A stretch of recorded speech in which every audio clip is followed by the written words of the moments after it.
So these are the settings that you're going to want it to be on.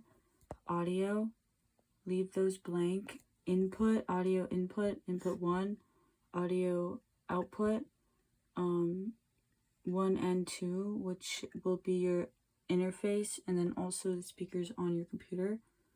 And then I have that clicked. Someone set this up for me, so I don't really know what they mean, but it works for me. And the number of tracks, I usually just start out with 10, but that doesn't really matter. You can just create it right off the bat. Okay, so this is what your program is going to look like. And here's like a mini tutorial. If you want to know what means what, go to this little icon up here. And that's like the quick help. So everything that you go over is gonna like tell you what it means. So to record, you press this button, but you can also press R. And you want to make sure that the track that you're recording is the correct one. So this right here has the R on it. You can press space to stop the record. Okay, if you want to delete it, you just press delete. So say I want to record on this track right here. I would have to click on the track and see how the R lights up red. That means that that's the track I'm going to be recording on. If you have recordings here and you want to record down here, make sure you click on the right track.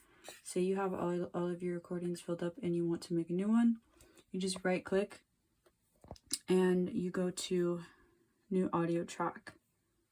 Okay, perfect.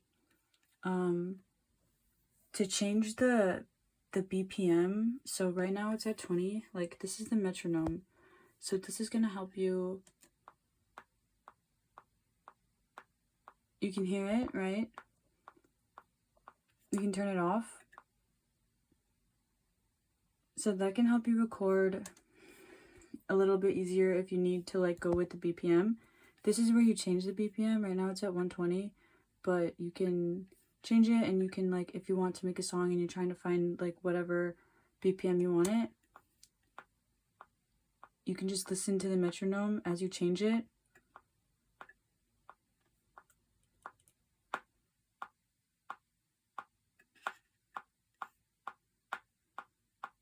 Okay, so that's easy enough. And then to split, okay, let me record a track really quick. It's, oh. I don't really think it's gonna pick up. It's not plugged into my microphone, so it's just using my computer, which you can record without a microphone, I guess. I don't really know how that would work, but okay.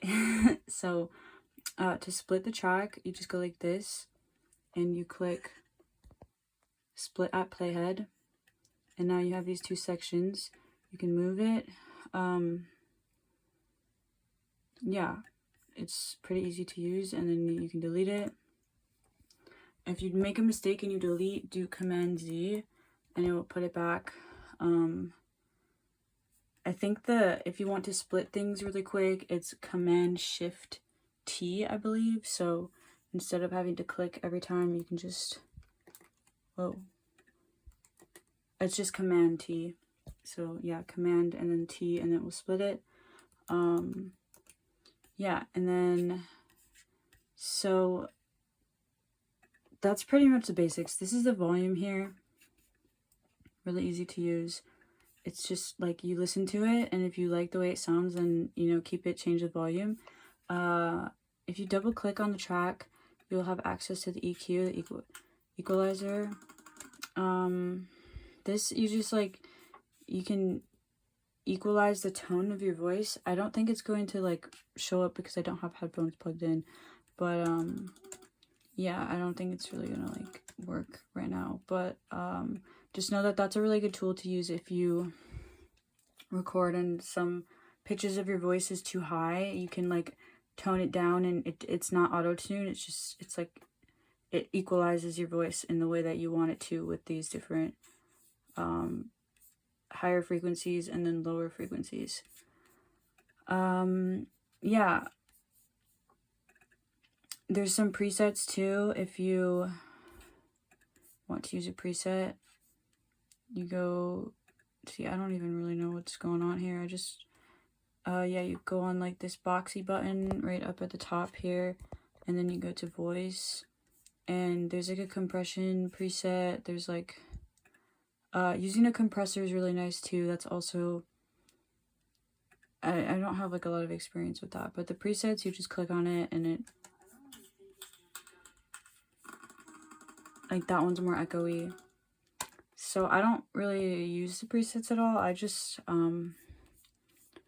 typically sometimes use the equalizer on my vocals, and then also a compressor, usually always, because you kind of have to. If you leave the vocals completely raw, like it's not gonna necessarily sound that great. So like when after you export it, and yeah, so that's pretty much all I know how to use on here. You just have to play around with it and figure it out. Make sure you always save Command S. Yeah, make sure you always save like frequently, because it will save automatically, but just be careful. And then when you want to like export a track, export a file, you just go here. Oh wait, I'm gonna show you really quick actually how to import a beat. So if you have a beat that you already want to use, this one here, for example, you literally just drag it in, and then you want to make sure, zoom out, to zoom out, you just do that. Make sure it's all the way at the beginning of your track, like the front. I mean, you can put it wherever you want, but if you want it at the front, then put it at the front. And then what you want to do, so the BPM here is, it does like this trick. If you right click on the thing and you click apply project tempo to region and downbeat, it's going to take this tempo that you created and apply it to this. If you want the beat to stay the same, you go to apply region tempo. This is the region. This beat is the region. Apply the region tempo to the project tempo. So you click on that, click apply, and what it's going to do is it's going to analyze this track. Watch this number change. See it change from 135 to 85, because that is the tempo of the track. And you can hear now the metronome is on beat with the track. So that's a really easy way to record. It also makes it easier because then all of these bars are in the right tempo. So if you record something, say you recorded this and it was a good recording, but you wanted to move it to like the space over here, you can really easily move it, and you can like line it up better. I mean, you can listen to it, but you can line it up better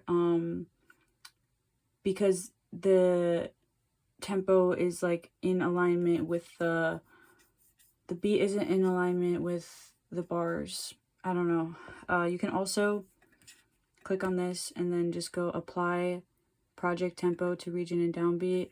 It's gonna make this the 84 BPM.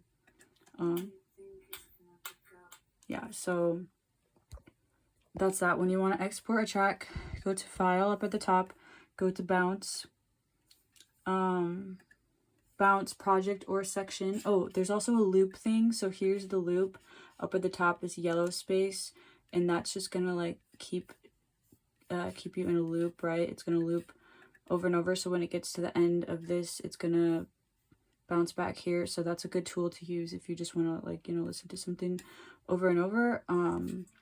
Yeah, it's just gonna loop it. And then to silence a track, like say I have multiple tracks here and I only want to listen to this one, you click on this and you can like pick on other ones that you had recorded, so you can choose which one you want to listen to and, you know, make adjustments that way. You can also mute certain things. So if you have a bunch of tracks here and you want to mute, I should just show you how to do this with a fucking song that I already made. It would probably make more sense. But then I'm going to go to bounce this thing, bounce project or section. So if you only have this part looped, it's only going to bounce what you have in loop. So make sure you unclick the bounce unless you only want to export like a little bit. Or I just like to bounce like say I record the whole track and that's what I want to bounce, then I'm just going to highlight that part. And then what you want to do for your things here, I slit this to offline, destination PCM. Over here, the file format, WAV file, resolution, you want to do 24-bit. I don't know if these are automatic, but that's the settings that I have. I don't really know what these do. And then normalize, you want to have overload protection only. And then you click OK. And you're going to click bounce, and it should just go to your desktop. And then, yeah, there it is right there. Pretty easy, pretty simple. I can show you more on a track that I had already recorded on.